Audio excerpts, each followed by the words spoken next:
Nós já dissemos aqui que os dados das concessionárias de rodovias estão dizendo que pelo menos 5 milhões e 400 mil carros devem deixar a região da Grande São Paulo. 5 milhões é muito carro, hein? Não é? O pessoal vai...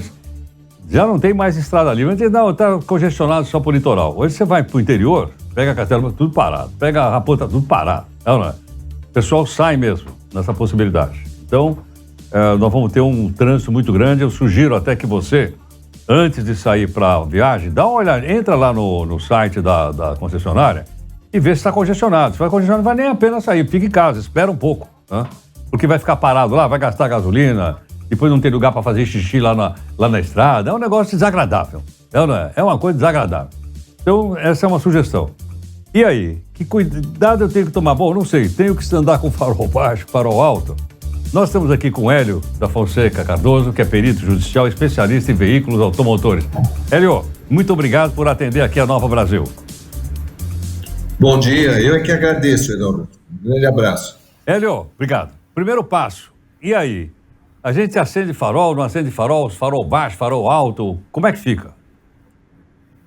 A lei recentemente, né, em 2021, ela teve uma alteração, porque anteriormente a essa nova regulamentação, se tinha como obrigatório o uso do farol baixo em qualquer rodovia. Né? Com essa nova legislação, com essa alteração, essa obrigação passa a ser somente nas vias simples, onde você tem ida e volta na mesma pista. Então, no caso que você tem pista dupla, que tem algum obstáculo no meio, não é mais obrigatório. E outra novidade também é justamente alguns carros mais modernos, ele tem a luz diurna. Então, você liga o carro e essa luz já está acesa, já acende. Então, nesse tipo de carro, ele é considerado como se o farol baixo estivesse aceso.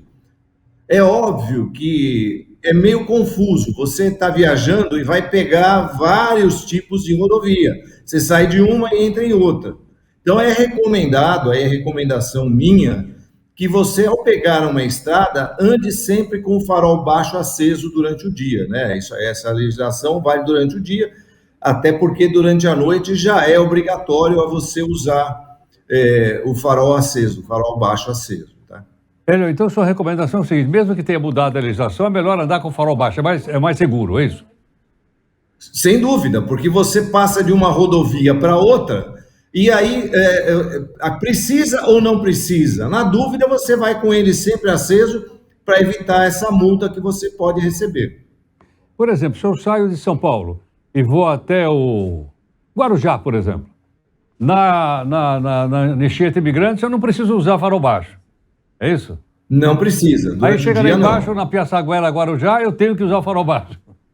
Tem que usar o farol baixo porque ela é uma via simples, ida e volta na mesma pista. Não, desculpa, eu errei. Lá tem duas pistas. Eu quis falar... Lá tem não, as duas pistas, caso não tenha divisão entre uma e outra, você é obrigado a usar. Claro. Eu estou chamando de pista dupla, aquela que você tem um obstáculo no meio, né? Então você não tem o contato direto com o pessoal que está do outro lado. Então, nesse caso, você não é obrigado, porque, na realidade, o farol baixo, mundialmente, ele é conhecido como alguma coisa de posição, é para mostrar que tem alguma coisa do outro lado. Se você tem essa pista vai e volta na mesma rodovia sem obstáculo, então isso mostra para quem está do outro lado que você está ali. Se você tiver aí um gramado, um guarda-reio entre uma e outra, nesse caso não é obrigatório e você não vai ser multado. Porém, é como eu disse, né? Se você sai de uma pista que é dupla, tipo Imigrantes, e você chega lá embaixo e você pega uma rodovia, Manoel da Nóbrega, ou coisa assim, que ela é uma pista que vai e volta no mesmo vão, aí você pode ser multado. Então, o meu conselho tecnicamente é que você ande, a partir do momento que você vai pegar uma rodovia, seja ela qual for, você permaneça com o farol baixo aceso. Hélio, vamos falar então do farol alto. O farol alto numa via, por exemplo, de dupla mão como essa que você está explicando aqui para a gente. ele ainda ofusca quem vem do lado contrário ou não? O farol alto sempre ofusca quem está do lado contrário.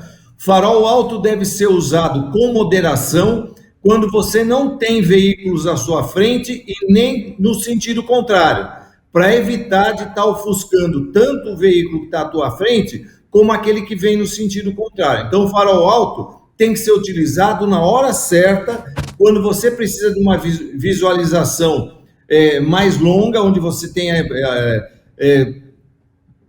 que verificar alguma coisa que está longe de você e que você não tenha outros veículos próximos, para não ofuscar e não provocar talvez um acidente.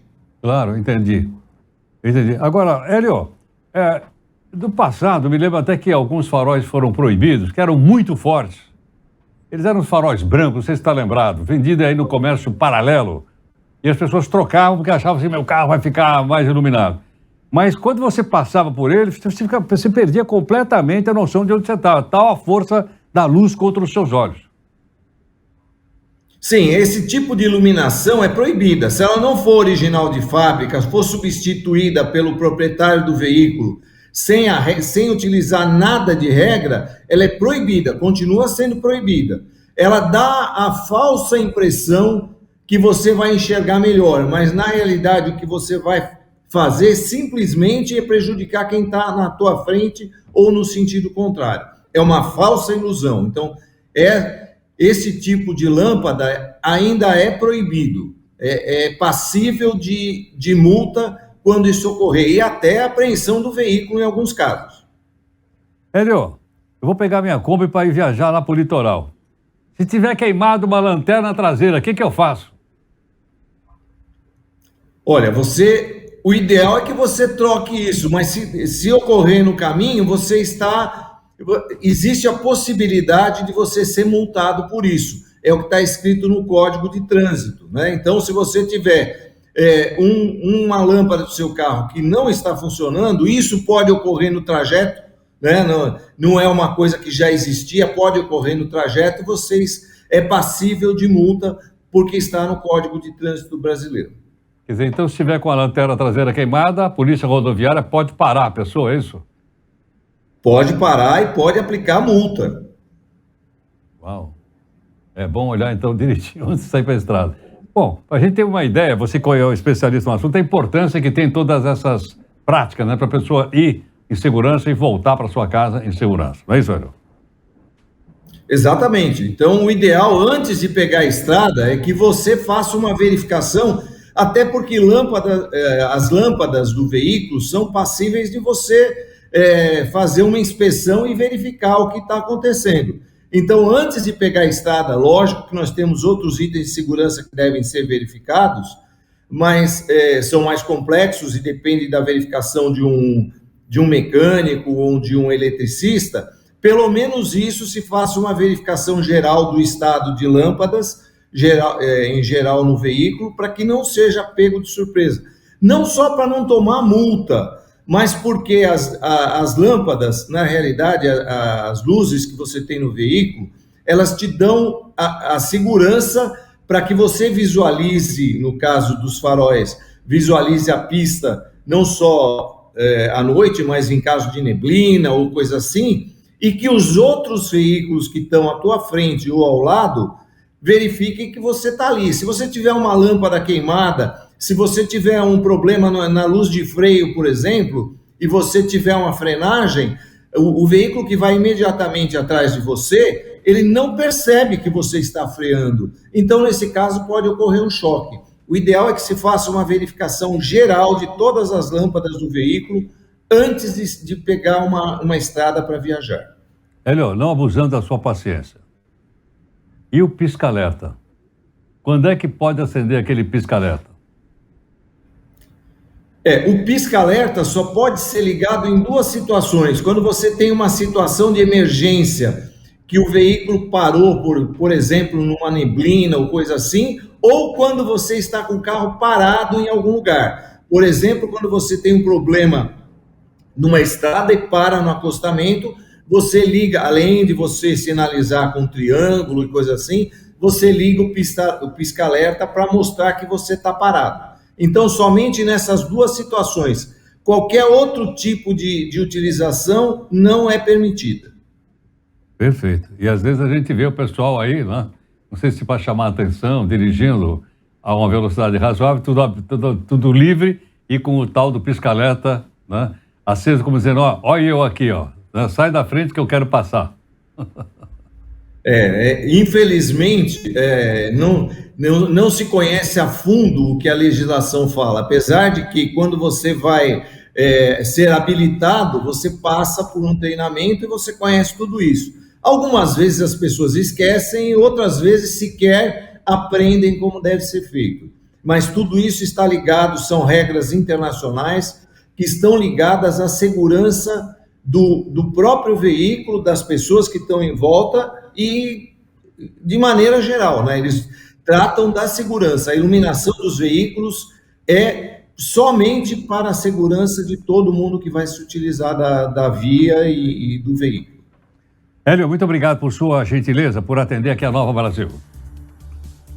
Eu é que agradeço e que tenham todos uma boa viagem durante o Carnaval e se atentem aos itens de segurança, Herói. Muito obrigado. Hélio da Fonseca Cardoso, perito judicial, especialista em veículos, deu uma verdadeira aula aqui, né? Mas depois de tudo que ele falou, certamente a gente vai seguir, claro, a viagem vai ser mais tranquila.